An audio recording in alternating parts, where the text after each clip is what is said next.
Hey yo, what's up with it? Welcome to A Tribe Called Boss. Now let's get it. You already know that it's the Mr. GQ to you for when I'm back with another review for the tube. You feed me. So, man, I gotta do another take. My first take got interrupted, so now this is my take two. So I'm gonna just briefly go over everything. We're just gonna recap what happened in the first episode. What happened was Kanan, he came home. He's kind of shook about everything that went on, and Rock is trying to explain to him that everything's okay.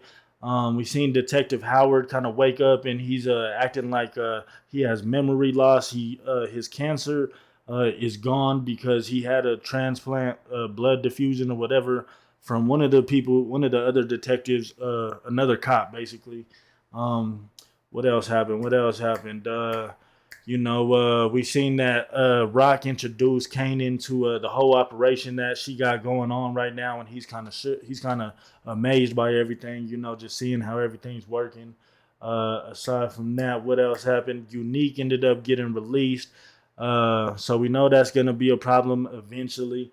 Um, and oh yeah, Rock told Rock told Scrap to stay away from gambling, and he ended up getting picked up by the cops. And when he ended up getting picked up, he was taken in to talk to the detectives or whatever. And when Detective Howard came back, he he saw Scrap talking to the detective, and he thinks. And the detective came out and talked to Howard and said that he has a CI on Rock working the case or whatever. So Detective Howard thinks that Scrap is snitching, and we all know that's going to be a problem for the next episode. So let's see what's going to happen with that. We also seen Lulu's girl getting smashed by Crown Camacho, which is supposed to be his partner. So we know that's going to be a problem. Marvin ended up checking into his anger management classes, and I'm pretty sure we could all foresee that he's going to end up sleeping with the therapist or something because you can tell that there's a little bit of tension there. Um, Aside from that, what else happened? What else happened? They are Rock wants to get Warrell so that they could get him off the corner and stop causing so much heat towards their direction and get him working for them so that Unique has nothing to come back to. So that was a brief. That was just a brief review of what happened in the first episode, and let's go ahead and jump into the review for episode two of Power Book 3, Raising Kanan. Boom, we cut into the opening credits, Power Book Universe, or Power Universe. So it starts with this scene where Detective Howard is talking to Rock. You seen at the end of the last episode, they were coming to this little basketball court or coming to these projects, and they were gonna meet each other. So Detective Howard ends up meeting up with Rock, and he kind of explains to her. He basically reveals all his cards and says that he's faking about him not remembering anything. He knows that Kanan shot him, and he's basically just telling her that he still wants to have a. Let me get this off the screen for y'all. So he basically still wants to have a relationship with Kanan, and he let it up to her to for her to tell him that he was Kanan's father. But we all saw what happened with that. She ended up trying to get Kanan to shoot him before he could tell him. So he said that he's gonna take it into his own hands and he's gonna tell him. And before they ended up leaving each other, exactly what we said. He ends up telling Brock that she has a snitch and that he's seen Scrap, basically the one-eyed Jack, the gambler, talking to the detectives while he went into the precinct. So we all knew that was going to be a problem, and let's see what happens further on into the episode. It cuts into this next scene where Famous was sleeping with this white girl, and his sister tried to wake him up, tried to get him to get out because she knew that the mom was gonna be tripping. So Kanan comes in and he wakes up. He has a better way. He ends up twisting Famous's nipple to wake him up, and So he ends up getting up, trying to rush and get the girl out. But then the mom comes home, and she comes home and she is tripping. She's over here talking about how he's stealing money from her to buy weed. And we all know that he's been slacking on everything. He has no work ethic. He's being lazy. He's smoking weed all the time. And I guess he's over here sleeping with these white girls now. So she tells him that she wants him out the house. She kicks him out, and he's all distraught. He's kind of messed up because he doesn't have no money. I don't even think he's 18 years old yet. He's probably like 15, 16 years old. So, we're going to see what happens with that. But yes, the mom comes home and she kicks him out of the house. Now, I think that might be something that's going to fuel his career and make him get a little bit more hungry and make him start focusing up, which could be end up being a good thing for him, but we'll see what happens with that. So, boom. It goes into this next scene where Marvin, he's at the anger management class, and you see the therapist right here. You see this white dude over here with the bald head. This is actually a good little scene, good, funny, little entertaining scene where he's kind of not even paying attention. He's eating like he always is. He's looking at the time, as you can see right there, looking at the Browley, and he's kind of just sitting here like, just letting the time pass, just trying to just be present, but he's not really there mentally. So she's going around talking about what are the triggers with everybody's anger and how does everybody get angry. And this white dude with the bald head says that he hates when people don't listen to him and when they ignore him, whoop-de-woo, blah, blah, blah. And so he ends up getting upset because she calls on Marvin and he's acting like, I don't really got no anger issues, which he really doesn't, like he's in there because of something else. And so the dude ends up trying to talk stuff to him, like, well, you wouldn't be here if we weren't good. And he just kind of, trolls him and is like, well, I'm not going to listen to you because I know that, I know that you love that shit. So then the bald white dude, he ends up getting up, kind of raising his voice, trying to fight Marvin. And Marvin is just looking at him like, dude, you can't be serious, man. You cannot be serious. And we all know that Marvin, I don't know, when the camera kind of pans away, the white dude sits down, Marvin doesn't really look like he's going to let it go. So I think this might be one of those situations where we seen a Ghost in the original Power, where he went to that little DUI class or whatever, or that anger management class or whatever is going on. And so we seen that Ghost killed the dude from his DUI class or whatever. And I'm pretty sure the same thing is going to happen with this because it doesn't look like Marvin is going to let this go. And I think what's going to happen is he's going to probably end up killing this dude, Z. I forgot what his name is. I think it's Gerald or something. And if you've seen that message pop up on my screen, that's my nephew, Adriel. So I do be streaming on Twitch. I'm doing all my podcasts, doing all the podcasts, all my reviews, anything that you see on YouTube, I will be streaming it on Twitch first. So if you want to catch me live, you can catch me at twitch.tv/it's Mr. GQ to you. Kind of just how it's spelt on the screen. There's no spaces, no periods, nothing like that. But yeah, you go ahead, catch me on there. You give me some insight. I'll interact with you. You could let me know what you think about the episodes or whatever. We could game, we could stream, all that. But yeah, back to the review. So we seen all that happen, and go ahead, cut to the next scene.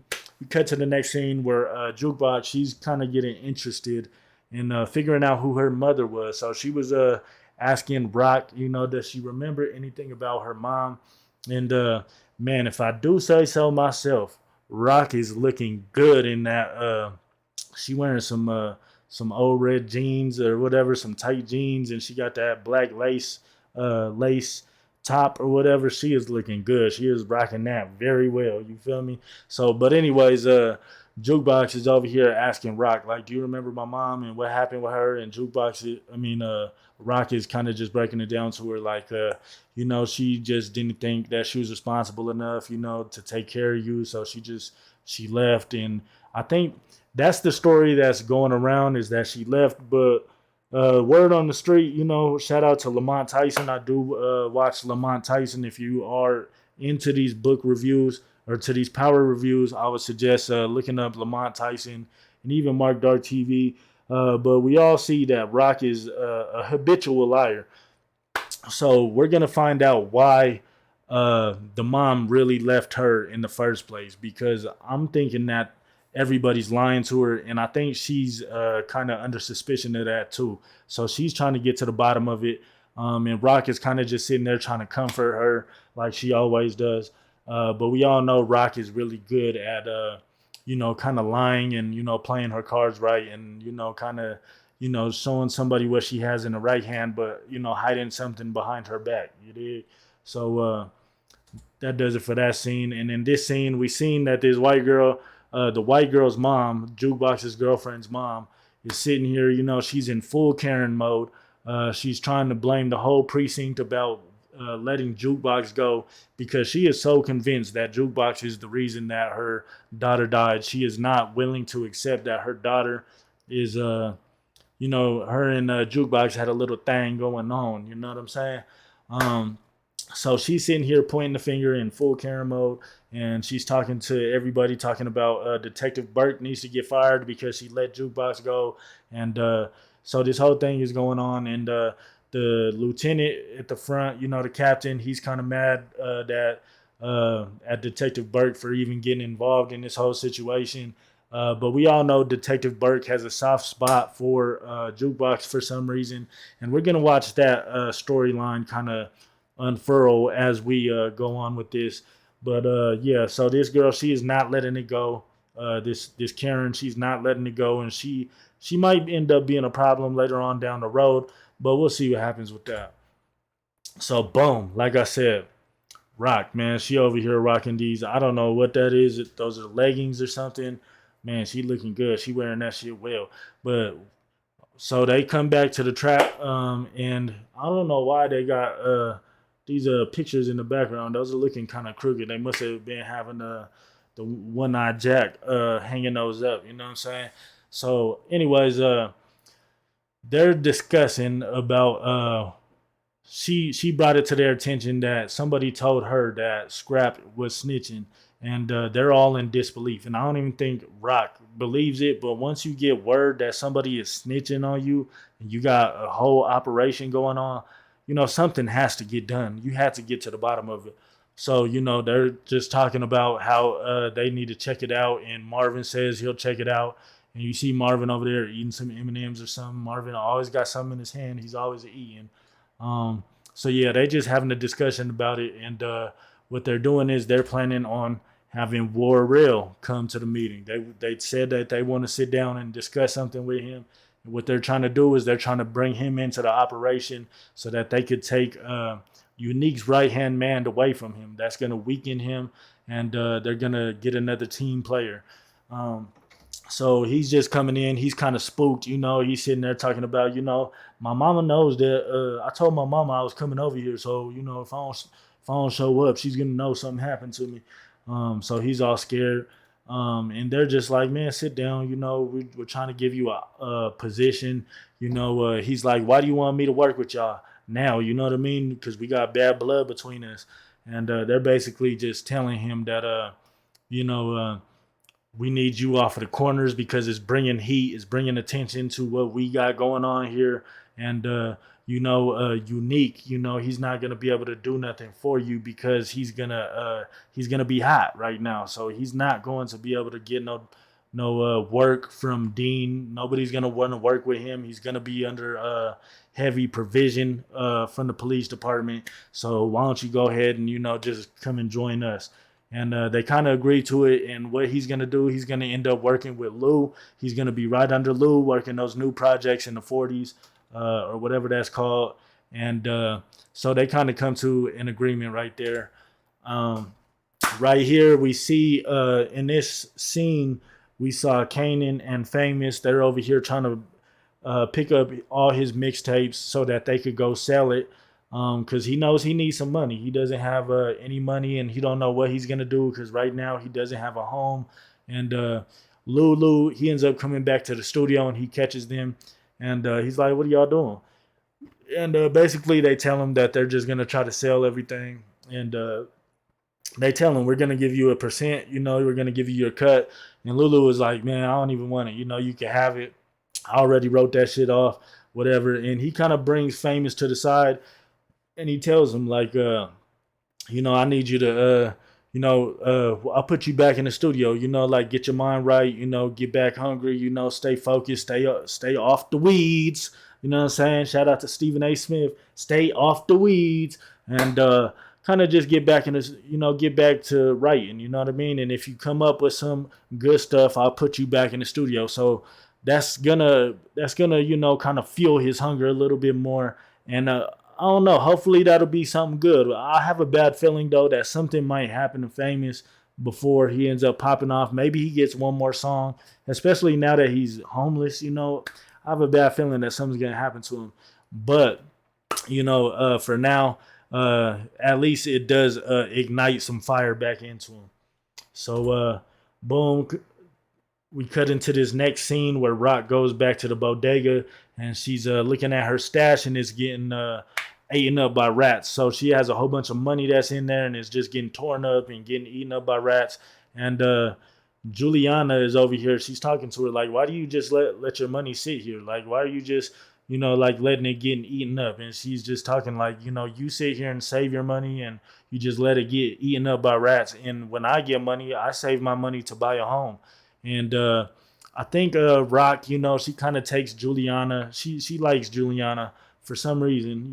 We all seen that she took out her husband that was beating on her. And I think she just likes her because she seen that she was able to keep it solid and was able to keep her mouth shut when it did happen. So she said, I think we all know that later on into this episode we see that she ends up trying to buy a house. So we can tell that she likes Juliana and she really takes what she has to say into consideration.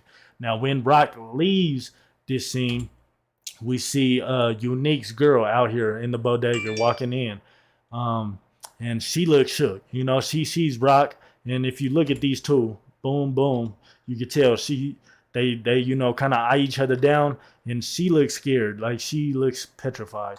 And Rock just kind of gives her that boss bitch look. You feel me? Like, you better keep your mouth shut, know your role, know your place, you know what I'm saying? And walks out like a boss. But the thing that I don't understand is why didn't she say something to somebody? Because we all know that she seen her and come from the back. So I don't know. I don't know. We'll come into our predictions a little bit later. I think this is a little too obvious, but they made it seem like Unique's girl was gonna go back to Unique and tell him that she's. I mean, she does go back and say that she's seen Rock, but we all know from the preview of the next episode that Rock's stash gets hit, and it seems a little too obvious to be Unique. But I don't know. Maybe it is. Maybe it ain't. But it seems a little too obvious. But we'll get into that a little bit later. So boom, it comes to this scene where Marvin, he goes to check out Scrap, and he's asking him like, "What's up, man? Where you been? How's everything going?" And Scrap kind of lets everything out. He's very emotional about it. This is a great scene. This is one of the best scenes that I've seen from this series.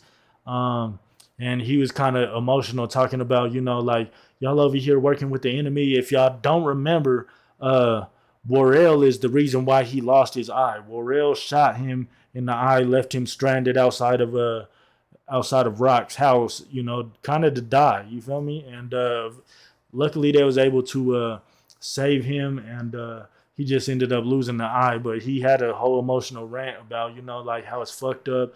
Like he's been sitting there from the beginning. He done shed blood, sweat, and tears over this. He been rocking with him since he was 14. Everything that needed to get done, he did it. And he's kind of just expressing himself and talking about, like, man, I've been doing all this, and y'all gonna give the 40 projects to Unique's boy instead of me. You know what I mean? And so Marvin, you could tell Marvin feels bad. He kind of is like, we gonna take care of that. We gonna make sure that you're good. But he also knows that he's there for one reason and one reason only, to check out what he was doing. Like, where was you at this point? Where was you at this time? And then Scrappy was like, I was over here helping my cousin, hang up pictures or whatever. And Marvin kind of just gets to the bottom, like, what's your cousin's name? He does it kind of sly, lets him kind of express himself, get out what he says, and then he kind of gets the information that he needs so that he could go check on what was given to him. And then boom, we cut to this scene where again we saw that she really takes into consideration what Juliana has to say, her thoughts.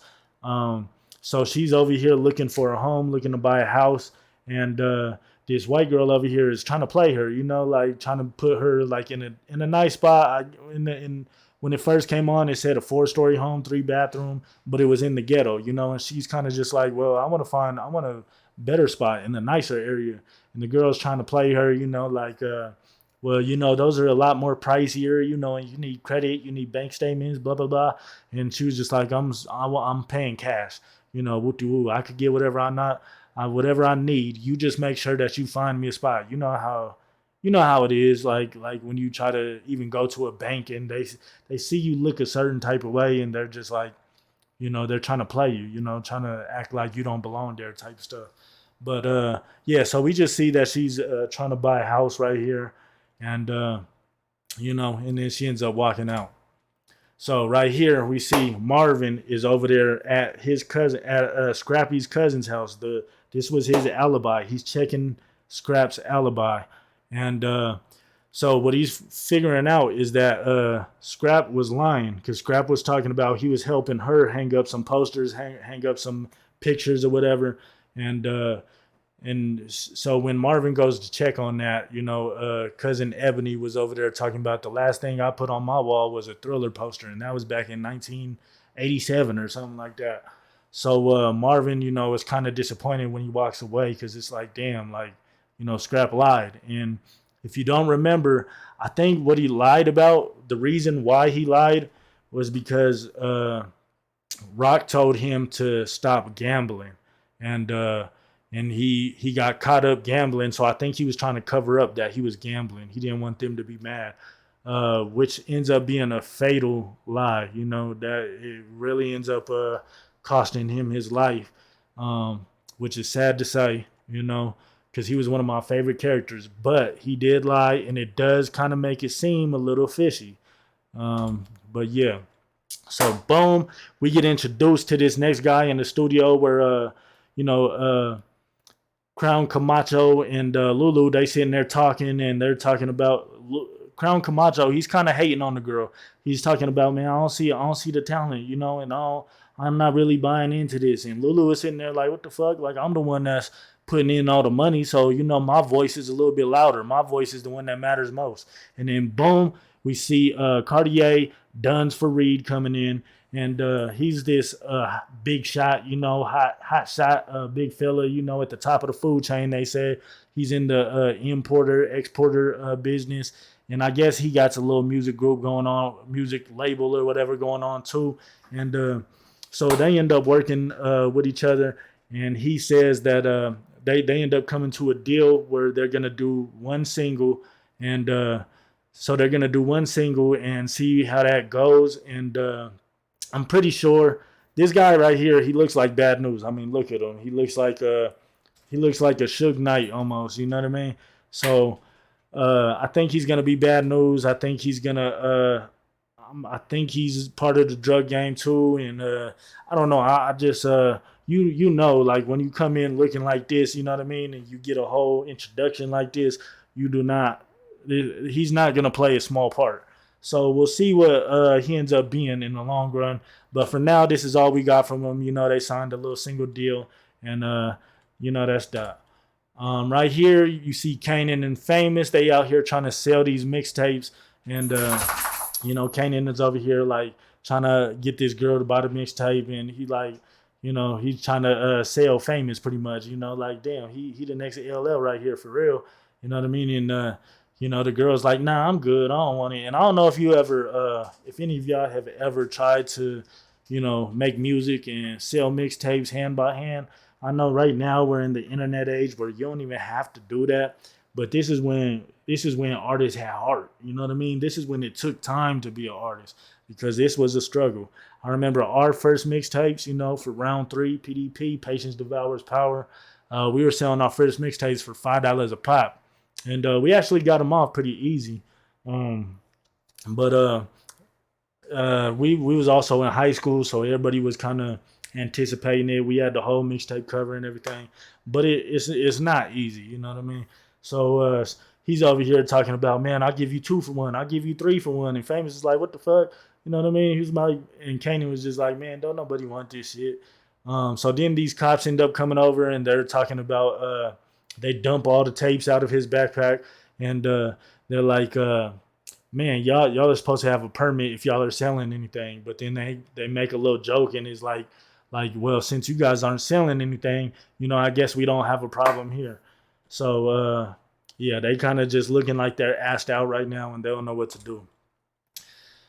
And then boom, we cut into the scene where Marvin is talking to his lawyer. And he's talking about, man, I thought I was just gonna have to be able to sign in and leave or whatever. And this therapist, she got me staying in the anger management class, and he's just, well, and the lawyer was just like, well, the therapist, she has to play ball for us in order to do that, and she's just not with it. So then but the lawyer ends up giving him the paper about the white girl that snitched on him, and it's like, yeah, so she's engaged and she's supposed to be married to a dentist out in Westchester or whatever, and we all know what's gonna happen with that. He's probably gonna end up rolling up on her and making her disappear because when you do cause trouble like that, usually you do have to answer to somebody. You know what I'm saying? So, anyways. Boom. Now, right here, we see that Detective Burke and Jukebox. I don't know how this ended up happening, that they end up, getting real close like this, but they starting to get closer and closer. And, Jukebox reached out to Detective Burke to get some information on her mother. As we all know, Jukebox is wondering where her mother is, and she's starting to question. She wants to find her mother, and Detective Burke gives her a file and lets her know she lives in forgot where she lives. She lives in Queens. Nah, I don't know where she lives, Bronx or something like that. But she gives her the file, and she's just like, "Thank you, I appreciate it." And then she hops out the car and leaves. So then, boom, we cut to the scene where Kanan ends up coming home, and he kind of just rushing in. He wasn't able to sell anything. They wasn't able to sell. And Rock is sitting on the couch, and she breaks the news to him, and he is just having a bad season. Every episode he's having a bad episode. So he ends up getting shook. She's talking about like he's gonna wake up. He might approach you. Detective Howard, the one that Kanan shot. She's letting him know that he might approach him and start talking some crazy stuff, and she's trying to make it seem, because we all know that Detective Howard wants to talk to Kanan to let him know that he is his father. So what she's trying to do is she's trying to twist it around and play mind games, and she's trying to make it seem like he's just crazy, like he's missing he got a loose screw or something, like like he something is wrong with his head type stuff. And she says that he's gonna approach him. He might approach Kanan and start talking some crazy stuff. And Kanan is just kind of shook. Like, I thought you said that he don't remember nothing and whoop de woo. And she just tries to go up there and give that little fake support, fake comfort, and tries to give him a hug and let him know everything's gonna be okay. But we all know something is gonna eventually end up happening with this. And then boom, we cut to the scene where so Unique's girlfriend comes home, and she lets Unique know that she saw Rock at the bodega, and she lets him know that she's scared.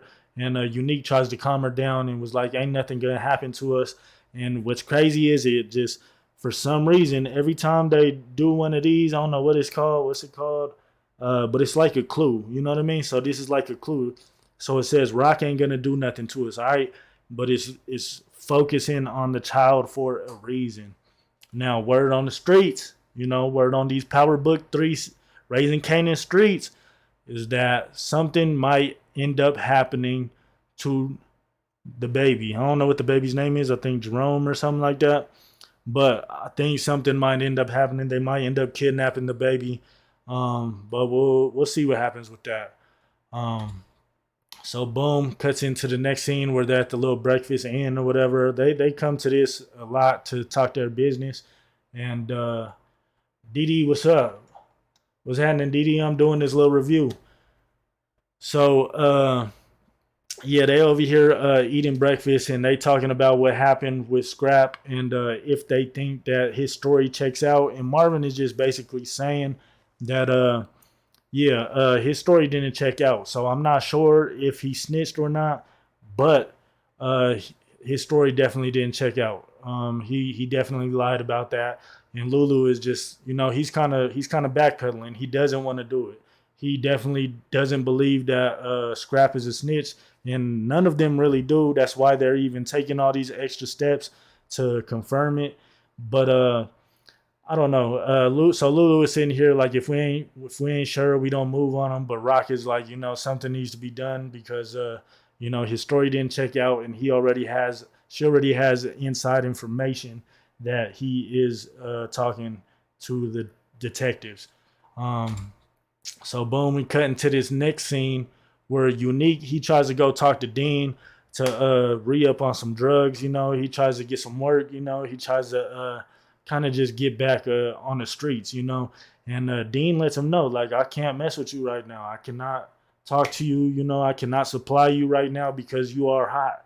Like I don't know. He has way too much going on. The police they're watching his every move, and Dean is like, I can't mess with you. So he ends up walking out. He's raging. He got his back against the wall, and he ends up throwing the table. And this is he just burnt that bridge to where he will never be able to work with Dean again. But as we all said in the first episode, he might end up finding another plug, another source to get his work from, which might be the dude that he saved when he was in jail, which is supposed to have some type of ties to like the mafia or something. Or he might end up working with Cartier. That's just word on these power streets. You know what I'm saying? So I'm just trying to let y'all know what I'm hearing, and we'll see what happens later on in this series.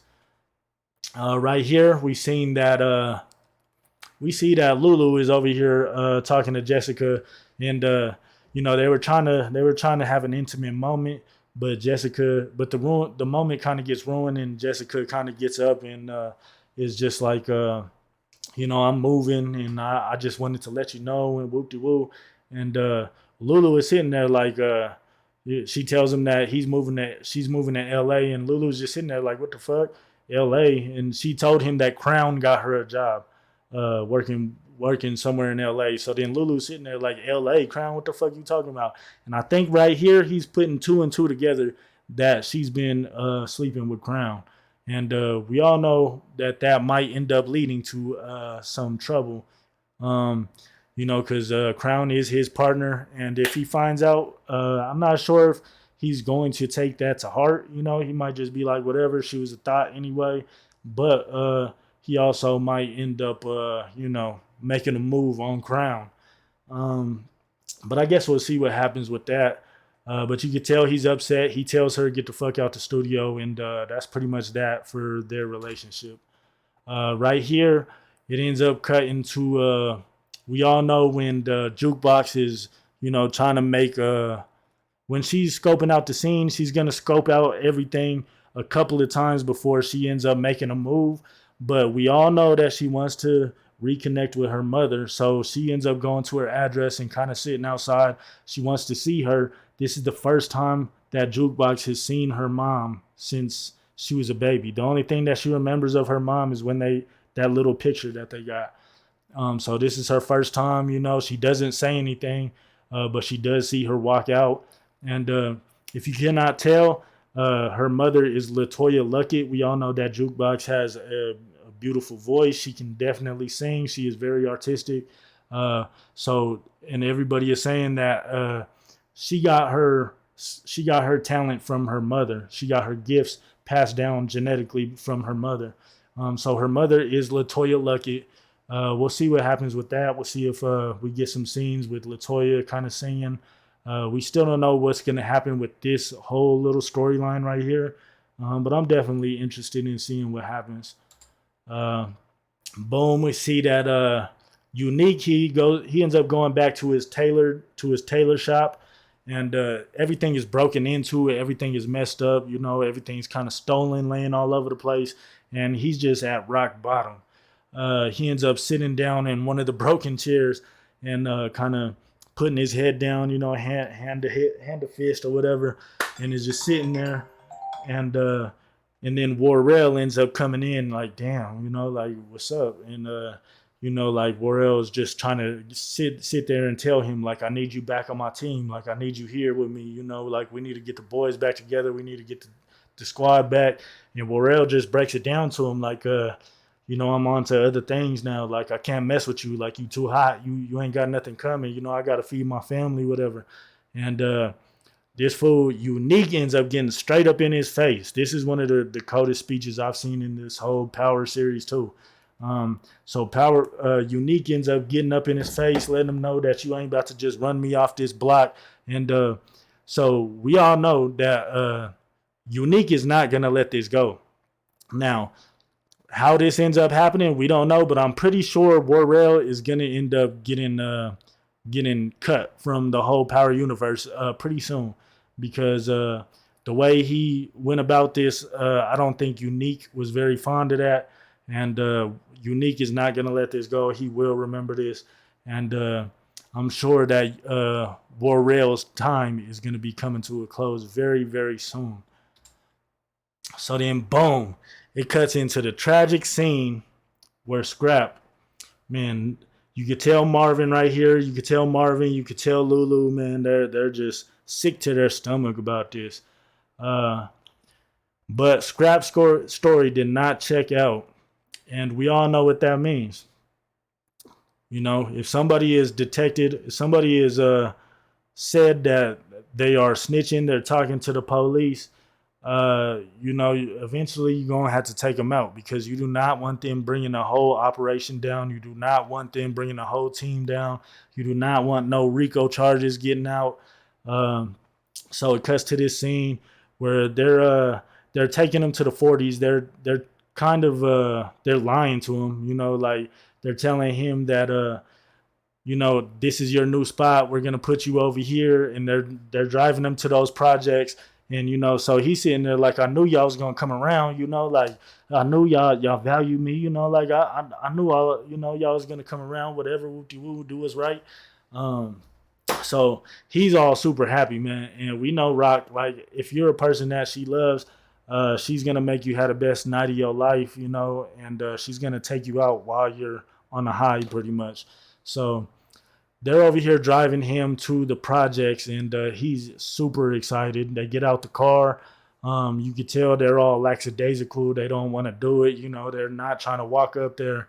And Scrap ends up walking up to the floors, and he's sitting there like, man, this feels like a fresh breath of air. And he's at his high, and boom, look at that, man. He's sitting there with a big old smile on his face, and Rock comes out of the corner, out of the darkness, and puts a gun to his head while he's still smiling. And before he could say anything, before he could, try to explain himself, she blew his brains out. You know what I mean? She put a bullet in his head, and it was pretty much over like that. We seen Marvin. He was over there smoking a cigarette. He had a tear coming down his eye. And Lulu, he kind of just walked out. He turned around. He didn't even look at it. He didn't watch. He turned around and he walked out. So he didn't want to see it. And, it cuts back to the amazing narration of 50 Cent. Kind of all he said was, sometimes nothing needs to be said. There's no lesson to be learned. So I'm going to just shut the fuck up. And we all know that 50 Cent is he has one of the best narrative voices that I've ever heard in my life. So that little speech that he gave, that was an amazing speech. But yeah, so that about does it for that episode. When we did see the previews, we see that Rock's stash ends up getting broken into, and we see Detective Howard over there spending money on some hookers or whatever is going on. So we don't know if the ones that broke into her stash is unique. I mean, of course, that's definitely the one that all signs point to, but I think that's too obvious. So I think what happened was Detective Howard somehow ended up getting to the money. Um, but we're going to see what ends up happening with that. We see that Detective Howard ends up talking to Kanan. And, it kind of cuts off when he says that, I got something to tell you. So we all know that he's going to have that conversation. We're going to figure out we're going to find out what Kanan thinks about it. And what else happened? Yeah, I don't really know too much else that I seen from the previews. But that about does it, man. I just try to do my review real quick. The episode 3 does come out tonight, so I'm excited for that. I'm gonna try to get my review done tomorrow morning, also along with my podcast, Boss Up, episode 1. If you build it, they will come. Be on the lookout for that. It will be on a different channel. It's gonna be on the Boss channel, Brothers of Struggling Success. So I've been anticipating this first episode for a long time. So if you're still with me, man, I definitely much love to you, because this is probably a longer. This is probably about like 30 minutes. I know my last review was about 50 minutes, and I did pretty well. I did a lot better than I thought. But again, I'm really just getting some practice in, because I kind of want to do this for a lot of other things. But I know right now I'm not going to get too many views on it. So I'm just coming in and I'm just trying to stay consistent. And I'll try to get my review out for episode 3 by tomorrow, or maybe just at least by Tuesday night. That way, like when people are actually looking for the reviews, they can find it. But yeah, we're going to go ahead and end it on that note. So that'll be it for this review. And until the next review, man, I just want to let y'all know I appreciate y'all, man. Get some sun, get some exercise, drink your water, and make sure that you take care of your peace of mind, you dig?